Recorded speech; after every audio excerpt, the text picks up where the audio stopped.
જુવારનો લોટ, પછી મરચું, પછી ધાણા ભાજી, લીલું લસણ, આદું, મીઠું, હળદર, આમાં બધું ભેરવાઈ ગયું છે. આ બધું ભેરવી દીધું ને જ્વારના લોટ ભેગા 2 થી 3 ચમચી ચણાનો લોટ નાખી દેવાનો. આપણે પુડલા બનાવીને એવું ખીરું કરવાનું. આમાં ધાણા ભાજી નાખેલી છે. આમાં તમે નાખવી હોય તો મેથી થોડીક નાખી શકો, પણ મેં નાખી નથી, ધાણા નાખ્યા.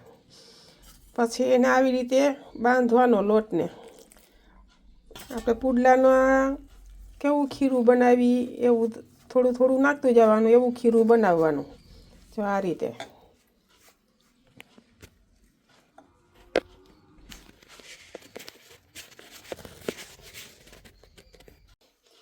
એટલું ઢીલું રાખવાનું આપણે. જો આ રીતે સીધું લોઢીમાં થેપલું પુડલો થઈ જવો જોઈએ. આપણે લોઢી મુકાઈ ગઈ છે, ગેસ ચાલુ કરી દીધો છે.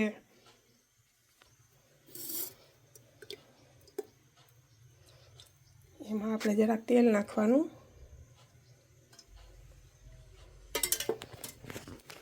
એને ફેરવી લેવાનું આમ બધે.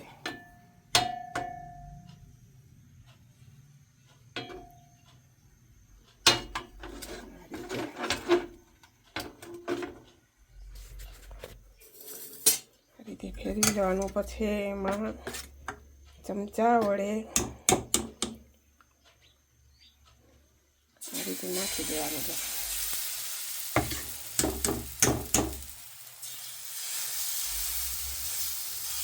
બહુ આછું જાડું ના કરવું, બહુ આછું નહીં. સેજ જાડું હોય તો જ મજા આવશે. આ રીતે ફેલાવી દેવાનું.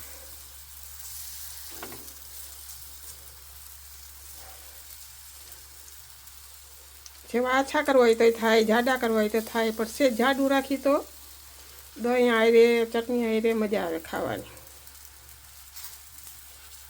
આ રીતે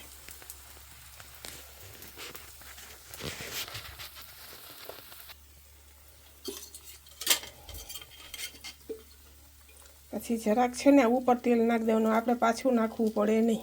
આ રીતે નાખી દીધું હોય ને,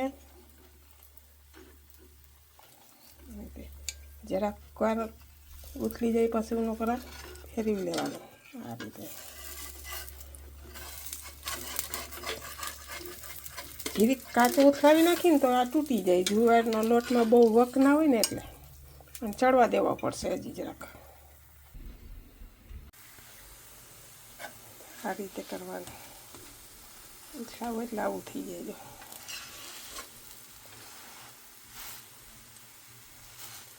જુવારના પુડલા આટલો એનો લોટ રાખવાનો. આવી રીતે ઘોરવું.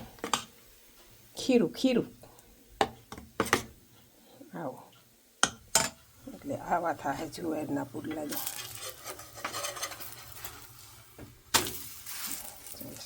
બહુ મજા આવે આ ખાવાની. શિયાળામાં ટાઈટમાં બહુ સારા.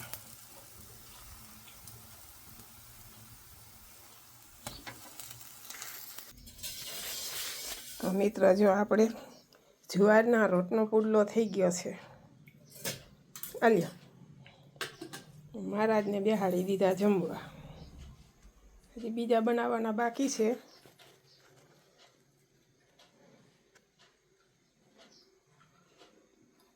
કરીને પછી હું જમી લઈ. એટલા પુડલા બનાવી પછી હું જમવા બેસી. આપણે બીજો પુડલો એ નાખી દીધો છે. જો જીરીક તેલ નાખી દઈએ એટલે પાછું આપણે ઉથલાવીને તો તેલ નાખવું પડે નહીં. આમાં પાકી જાય. આ રીતે આવો બનશે. જો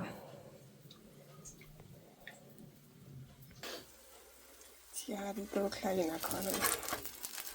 પાકે ને પછી ઉથલાવાનો. કાચો જીરીક ઉથલાવ્યો તો આ છે ને જુવારના લોટ છે ને એટલે કદાચ તૂટી જાય. વક વિનાનો ને.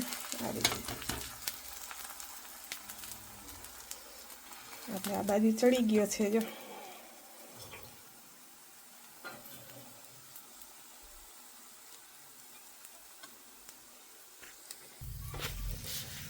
બીજું પણ ઉઠલાવી નાખ્યું. જો આ રીતે થઈ જાય.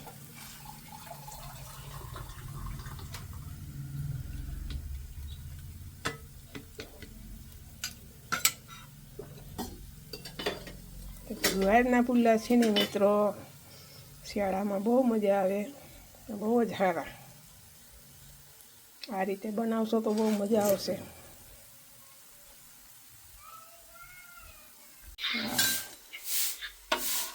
હાલ હવે ઓલા જુવારના લોટના પુડલા ખાવા હોય તો હાલ જો બને છે. જુવારના લોટના પુડલા હો ભાઈ. હે આ રીતે પુડલા બનાવશો ને તો બહુ મજા આવશે. તો પુડલા કેવા બન્યા કોમેન્ટમાં જણાવજો. નવા હો તો સબસ્ક્રાઈબ, લાઈક, કોમેન્ટ, હાઈપ કરી દેજો મિત્રો. ને કેવા લાગ્યા પુડલા કોમેન્ટમાં જણાવજો. હર હર મહાદેવ. જય માતા. આજે જમી લીધું, હવે હું જમવા બેઠી છું. જો આ ટમેટા સોસ ભેગો ખવાય, પછી ચટણી ભેગો ખવાય, દહીં ભેગો ખવાય, ચા ભેગું ખવાય, બહુ મજા આવે. જુવારના લોટના પુડલા આ વહીમાંય ના લાગે. શિયાળા માટે બહુ જ સારું. કોઈને ગેસ એસિડિટી થતી હોય ને તો આનાથી ન થાય. જુવારનો પુડલો બનાવવામાં બહુ વાર લાગે, બહુ વહેમો હોય, પણ કસીને ખાઓ તો બહુ મજા આવશે. હાલો મિત્રો, પુડલા ખાવા. જો હું બેસી ગઈ જમવા. મારા જે જમી લીધું છે, હું બેઠી છું. લાઈક, કોમેન્ટ, સબસ્ક્રાઈબ કરજો.